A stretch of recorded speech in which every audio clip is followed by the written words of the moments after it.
11, 12, 13, 14, 15, 16, 17, 18, 19, 20, 21, 22, 23, 24, 25, 26, 27, 28, 29, 30, 31, 32, 33, 34, 35, 36, 37, 38, 39, 40. Deal is, I mean, nobody did this for my 40th birthday. My 40th either. I mean, what's the big deal? Well, who does he think he is? Hey, I don't get You this. girls are I on don't either. camera. Oh. Hello, Phil.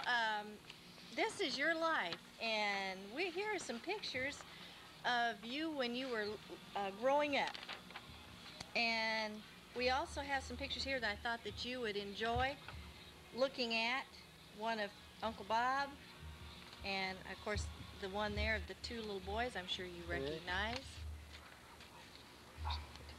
Roy and Larry.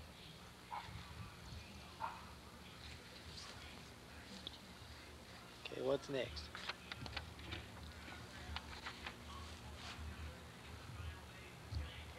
Okay. And there's one of you when you were around 20 years old. Oh, wrong picture. Just a minute. There it is. And then the one with you playing with the kids, you were around 30 years old. And coming up the big 4-0, almost. You and Myrna. You see, 40's not going to be too bad, especially if Myrna drinks a lot.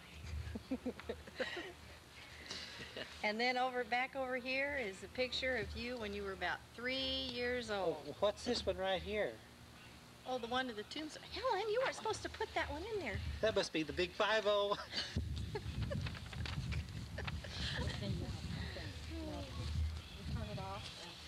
Well, here he is, the Midnight Cowboy. Here we are.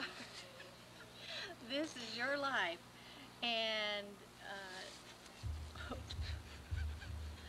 we would like to share some people with you that you might know, and one here is just coming in. Could you come in, sir? Well, I heard when you were 20 years old, they said you were good looking. When you were 30, they said you were looking good.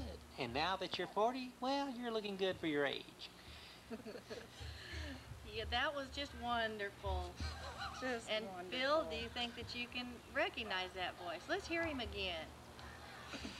Well, I hear when you went on your trip to Washington, D.C., Helen said, Myrna, tell Phil to pull up his socks. And Myrna said, Phil's not wearing any socks. That was so fun. Okay, and sir, do you have anything else you'd like to say before we disclose who you are? Well, I heard that Phil was flexing his muscles, looked in the mirror and says, I've got the body of an 18-year-old. And his wife said, well, you better give it back because you're wrinkling it. I've also heard from your wife that your back goes out more often than the two of you do. She says that you sit in a rocking chair and get winded trying to get it going. Oh, isn't that just wonderful, Phil? You know, Helen and I have been wanting to tell you something for a few years. You know, we have been laughing at your jokes, and the good sisters that we are, we did laugh, didn't we? We did. But Phil, to help you out in your later years, they weren't really funny At all. So this is the reason we had this guest, and of course you recognize Ronnie, and we just put this on here so you could look back in later years to give you some ideas on some jokes. He is such a good joke teller. So, also there is someone else that I wanted to bring to you, and see if you recognize this saying from this boy. Do I look like Mike yet? Do you recognize that, Phil? Well, here he is. Sure enough, this is Ronnie Ray Moore. Now, doesn't he look good? I think he looks just like Mike. Thank you, Ronnie Ray. That's enough. Thank you. Okay. Here's Bonnie's flower. She said they had to be in the picture. Phil, Helen, and I have got you a birthday card here. and we would like for you to look at it here. Oh, hey, you want to turn it right side up? Oh, thank you, Helen. That's all right. One of those good little characters. What is her name? I've forgotten. That's Lucy. That's what Lucy. happens, Phil, when you get our age. Lucy here says, age is something to be proud of. And Phil, we want you to know that you should be very, very, very, very, very proud. And we would just like to say, Phil, happy birthday to a wonderful, wonderful brother. Happy birthday, Phil, Happy birthday. and many more. And we love you. And we love you. Having talked to your wife, here is a bottle of B-complex 50 vitamins. I believe you'll be needing them. 2, 3. Happy birthday to you. Happy birthday to you. Happy birthday, dear Phil. Happy birthday to you. And many more. On channel 40.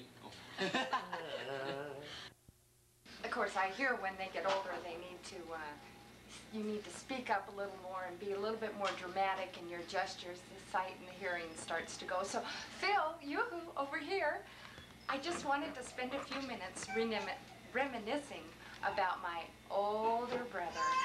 Now that you've gone into the Never Never land of over 40s, Phil, I thought you might enjoy remembering those early years with the family. So I brought along my family album, and one of the first pictures, oh yes, Phil, remember how you always kept in shape, worked out from early childhood? That's back when you used to have pecs. Remember those? Of course, now you just have those 2 little round spots. And then, I wanted to be sure, Phil, that today of all days you knew how much I've always looked up to you and admired you and listened to your advice, even though sometimes your advice just didn't work out too well for me. And of course, who can forget those endearing words of love and affection that we used to hear around the house growing up? Words, of course, that you'll remember like fathead, knucklehead, chowderhead. This little picture just reminded me of some of those endearing moments. And then, of course, Phil, I'm sure you remember your first shave. Back in the days when you just had to shave your cheeks, you know, not worry about those ears and nose hairs. Remember that? Oh, and Phil, you were always such a hit with the teachers. School time, that was just a great moment in your life. Long, long ago, back in those early years. In fact, I saved a special moment out of your high school years. Why, you were always so artistic and drawing beautiful things. So just to show what that talent was all about, I saved this from your high school years. I thought the likeness was remarkable. And then, I wouldn't want to, of course, I hope I'm speaking loud enough for you, Phil. Is he awake? Do you think he's awake? Nudge it. Somebody should nudge him and get his attention again. Oh, yes.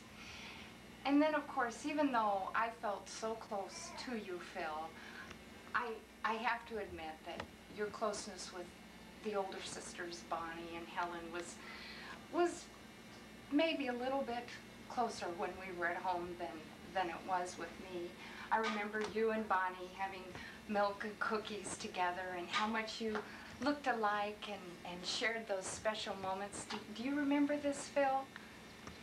Oh, yes. Well, and then you were always such an athlete. Remember Little League when you were just a little tyke? Always the champ, always out there making the run, hitting the ball. Well, now that you're in your golden years, Phil, you won't be able to quite participate like you once did. But you can take on the spectator aspect of the sport, viewing things like this for inspiration. Little weightlifting, little sweat, little exercise. Well, Phil, it's been fun remembering some of our finer moments.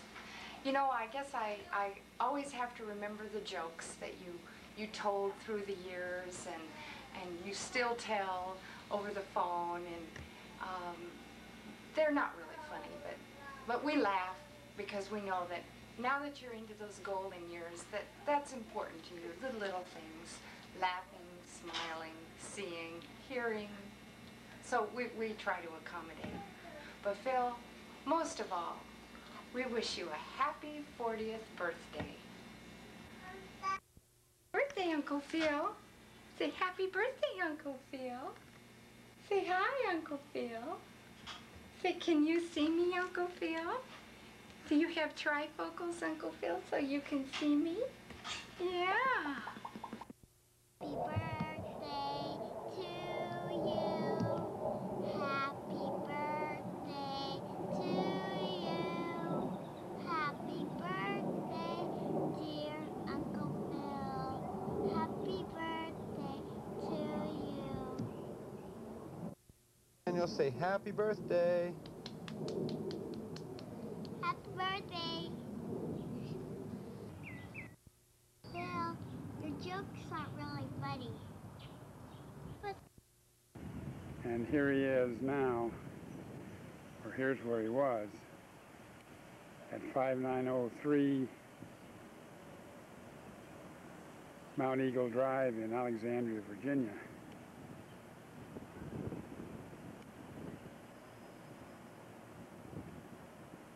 So let's go on into apartment number 406 and see what's there.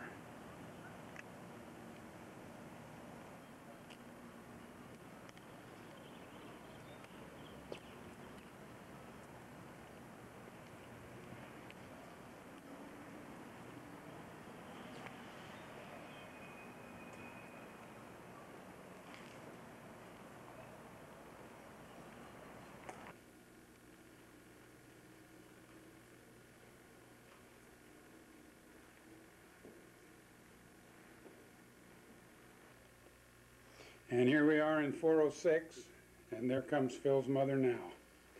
And I guess I might as well join her. Hi, Phil. Bet you didn't expect to see us again so soon. We thought that since you had such a good time here in Washington, that we'd take you on a little tour again. A lot of you probably didn't know Phil when he was younger, but Don used to call him Silent Sam. Now, Don, I'll let you say something. Yeah, that's because he never had anything to say. Things have changed, haven't they? Yeah. Don't let it being 40 get to you, Phil. You can try to stop having birthdays, but they just won't let you. I've had 24 birthdays since I was 40, and I'm still making it. And when you consider the alternative, yeah, it's pretty good.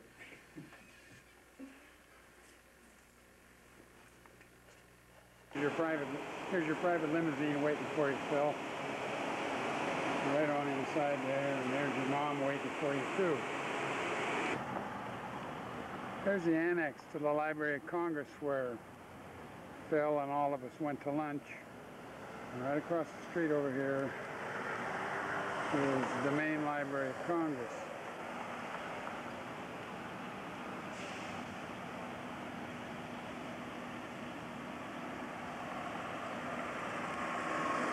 With its unique statue in the front.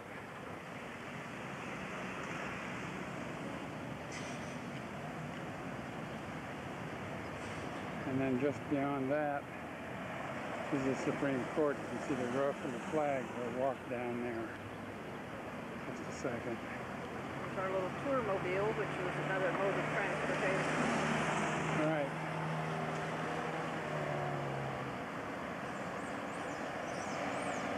Okay, here's the Supreme Court. right across the street from the White House itself, from the Capitol itself. And this is on, I guess it's Northeast 1st Street. So if I turn right around, look down 1st Street, there's the Senate office buildings over there. Around, and you see right behind me, you see Capitol building. Guess you can't really see it through those trees, but that's what you're looking at. We'll walk over there. Well, I've walked about 20 feet. Here's a good view. There's that tree we were looking at before. Here's a good view of the dome. Good shot of Miss Liberty on the top.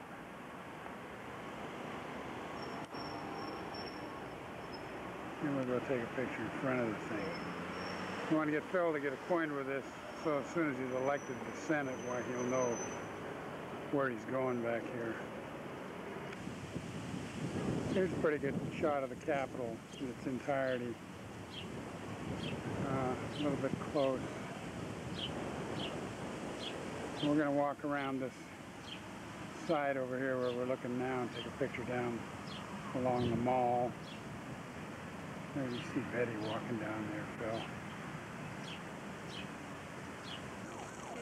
Phil. Now here we are standing on the back porch of the Capitol and looking down the mall. On the left-hand side of that mall is Independence Avenue, and on the right-hand side of that mall is Constitution Avenue. And right down here, directly in front of us is the reflecting pool, and there's a fountain down here in the back of the White House. We're standing on White House steps. Down here in this area, they have concerts at least twice a week. Anything you want to say about this, Betty? I'll just turn around and show them the White House there. This is actually the front of the White House. They thought the mall was going to grow the other direction, so the statue on top is facing actually the other direction.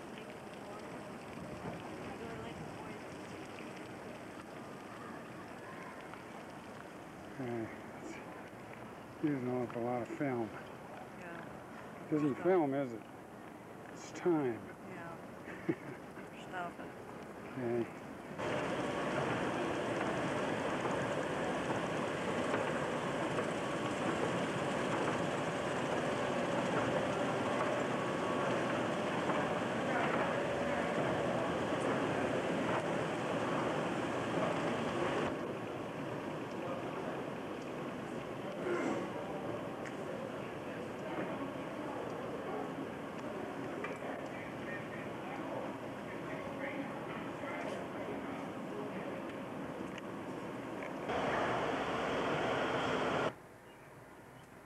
We interrupt here, Phil, to say that we laugh at your jokes even when we don't understand them.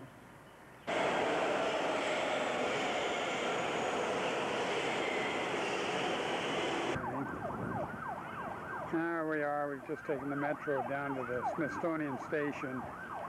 We're about 8 blocks below the Capitol now. Over there's the old castle building that used to be was the first Smithsonian building. This mall is lined with Smithsonian buildings.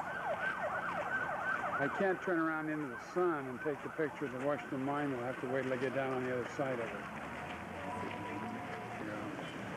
I'll take a shot of the Washington Monument now. I know the sun's wrong, but at least I'm standing in the shade so that it looks better. Off to the right of that is the White House, so we'll walk over there and take a look at that.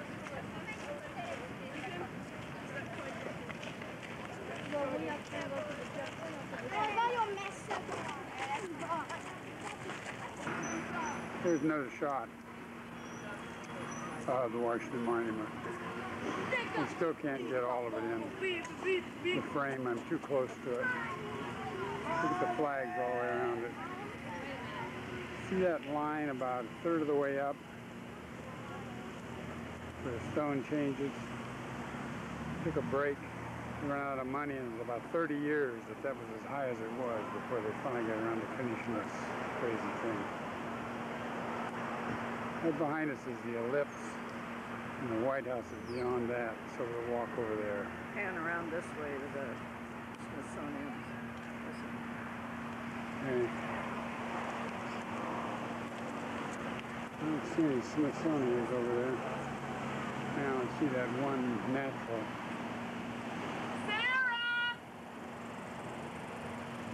It's the Natural History Museum right there, in that building.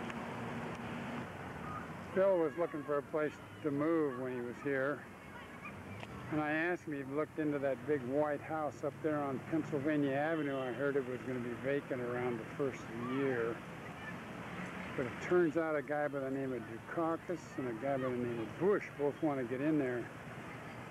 I think Phil didn't think he could compete with those guys, so he didn't even try. There it is, right there. Yeah, we planned a welcome breakfast for Phil when he was here, but it turned out that Ron and Nancy had a sudden call to Moscow, Russia that is. So I guess we'll never find out how it is to live in the White House on Pennsylvania Avenue.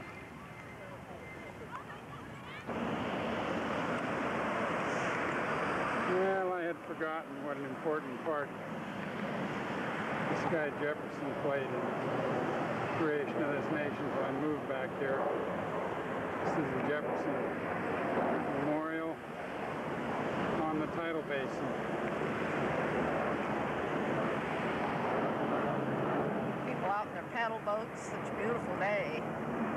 About 85 degrees, do you think? Must be. It's pretty warm. Jefferson's one of Phil's favorite people, I think.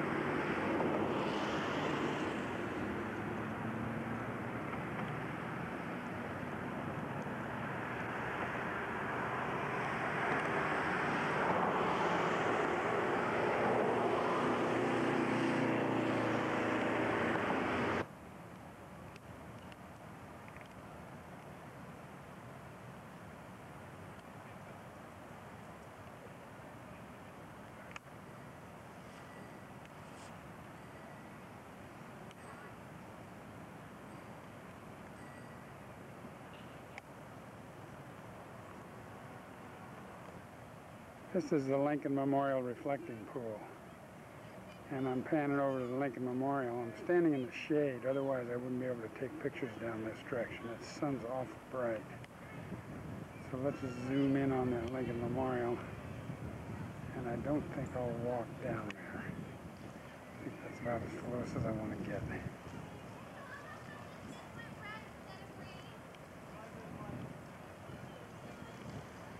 Okay. If I turn around, I get the Washington Monument again, looking off the reflecting pool. And then if I look a little further, I find Grandma over there, who's pooped out on me.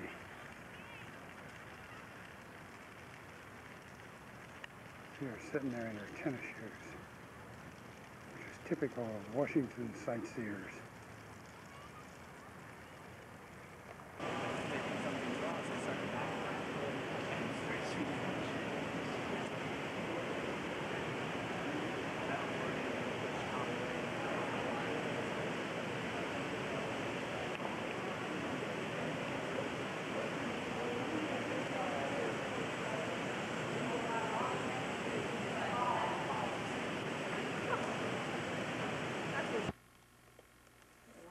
Says it's recording.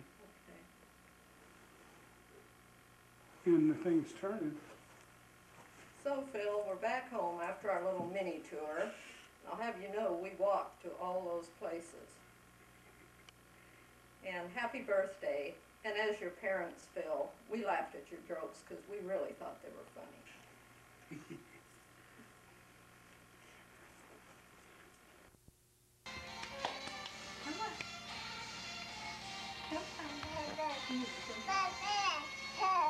Oh, good girl.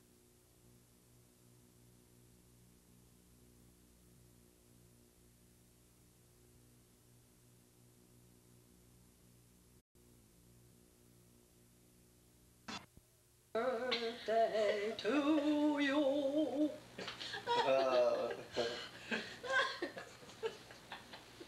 Or we could go, happy, happy birthday.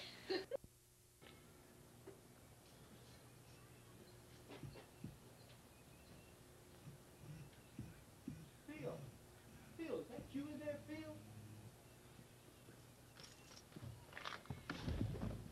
Phil? Hey, how you doing? Well, now how did you get here? I don't understand this at all. All the way from Idaho, and here you are. Well, I was thinking about going down and get myself something to eat, a little dinner here. So I guess you're coming along. It's good to have you. Okay. Say, while we're out, got the 4th of July weekend coming up here. Oh, wait, gotta buckle up. Buckle up yourself there. Okay, got the 4th of July weekend coming up here, and I guess I always kind of think of your birthday around then, because of course it is just a few days before the 4th. And, well, I guess we're about to hit 40. Well, you're about to hit 40 anyhow. Yeah, 40 years old. My goodness, that certainly is a milestone in your life. I'll tell you. Well, just hold on a second here. We'll be at the, I think we're going to get some Mexican food. We'll go to Noggles. We'll be there in just a second. We're coming into the shopping center now. Whoop, don't want any casualties here. What do you think you're going to have? We got Mexican food on order here. I believe I'll have myself a combination burrito. And maybe a medium Coke. How about yourself? Bean burrito? Well, I got to ride in the car with you, but I guess that's all right. Okay, let's go ahead and order here. That, and we'll get going here now. Well, you know, there was a couple things. I'm glad you're here. I wanted to talk to you about a couple things. As I was saying earlier, you've reached 40 years old now, and that's certainly a milestone in your life. I guess they call it now middle-aged crazy. You've probably already noticed some of the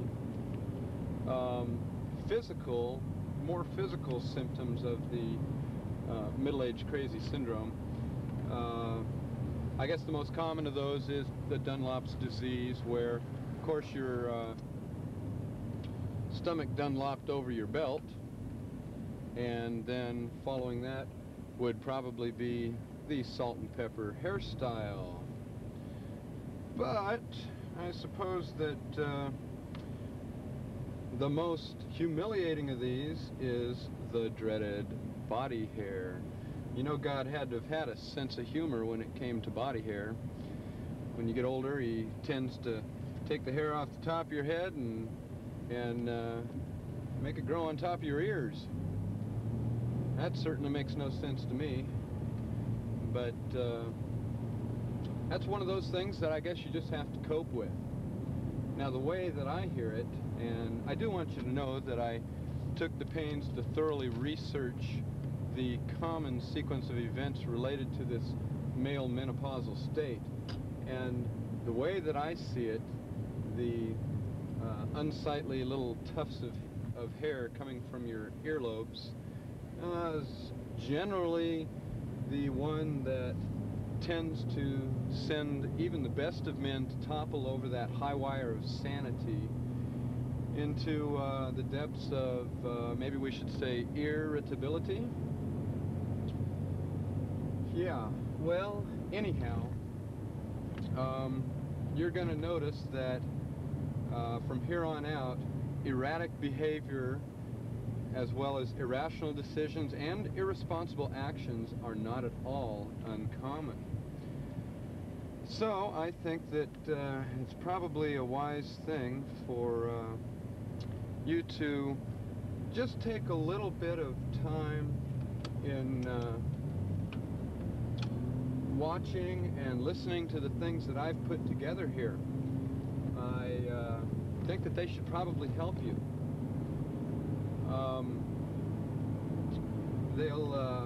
Well, you know, after all, you have a family and a wife to be concerned with here, and those are some pretty important responsibilities that we all know.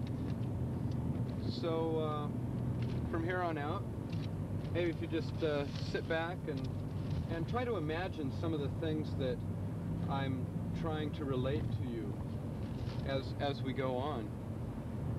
Once you get that crazy little idea in your head about recapturing your youth, it's usually rather difficult to turn back. You tend to think of the fastest way to escape the pressures that you wrongly diagnose as unfair. Maybe the quickest way to get to a little island in the South Pacific.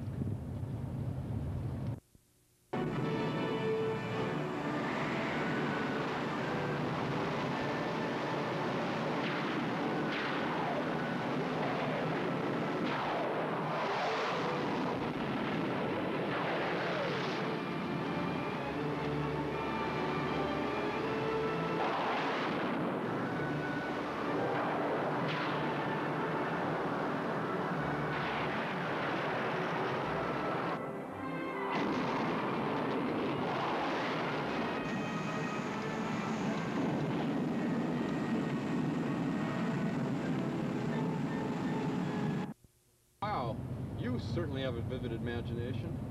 Okay, I thought we were about to take off there. Well, you know, from there on out, you'll soon find yourself having fun in the sun, drinking pina coladas and listening maybe to that ever-popular reggae music. But sooner or later, inevitably, you start hanging out with the wrong crowd.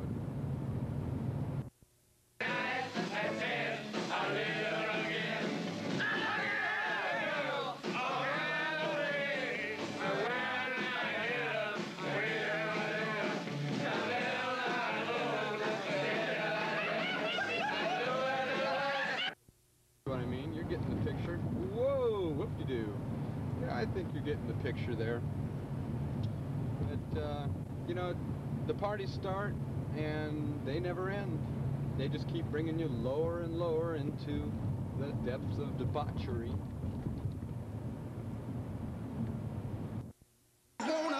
Kick my heels up and throw my hands up and throw my hands back and come on now. Don't forget to say you will. Don't forget to say yeah, yeah, yeah, yeah. Say you will. Say it right now, baby. Say you will. Come on, come on. Say you will. Say that you. Say you will. Say that you love me. Say that you need me. Say that you want me. You wanna please me. Come on now. Come on now. Come on now. I want you to know. I said I want you to know right now. Well, that looks somewhat like debauchery to me.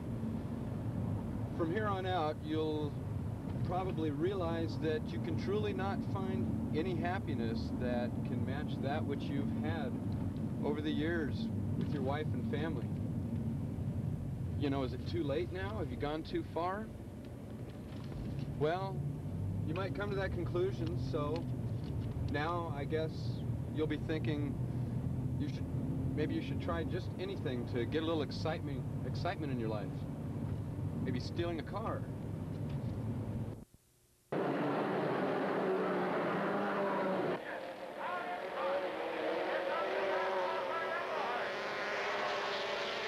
ladies and gentlemen, moving down to trackside for this evening's trophy presentation to our feature winner, a gentleman whose name is synonymous in automobile racing here in the Southern California area, a championship car owner of the Indianapolis 500 for the past 26 years, and your host here at Ascot Park, ladies and gentlemen, Mr. J.C. Agajanian. Right, we've been there before. I didn't even see that. Yeah, well, I guess if you're going to steal a car, Rolls-Royce, well, that's certainly top of the line. Might as well go all the way. But, you know, you can't escape the long arm of the law. And that's just, that's a given in life.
Whoa, yeah, that chase scene rather wore me out a bit. So now what happens? They've caught you. So now what happens? Well, not a very pleasant scene, is it? It just keeps getting worse and worse. Get that hose ready. All right?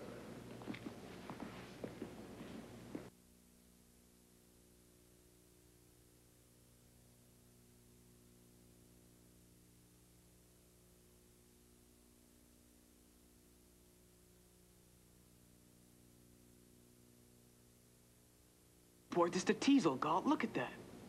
You just do what I tell you.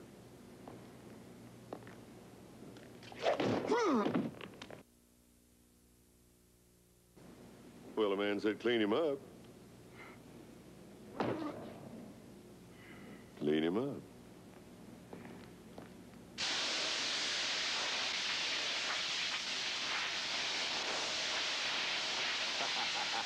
Hey, Preston! Don't forget to get him behind the ears.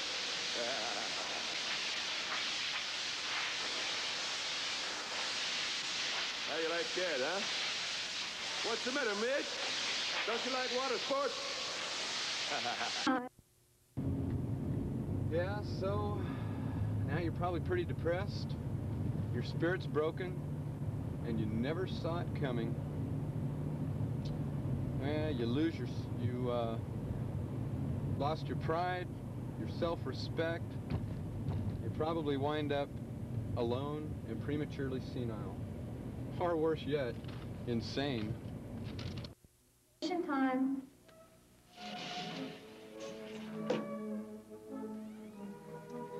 One of those pilots. Right here.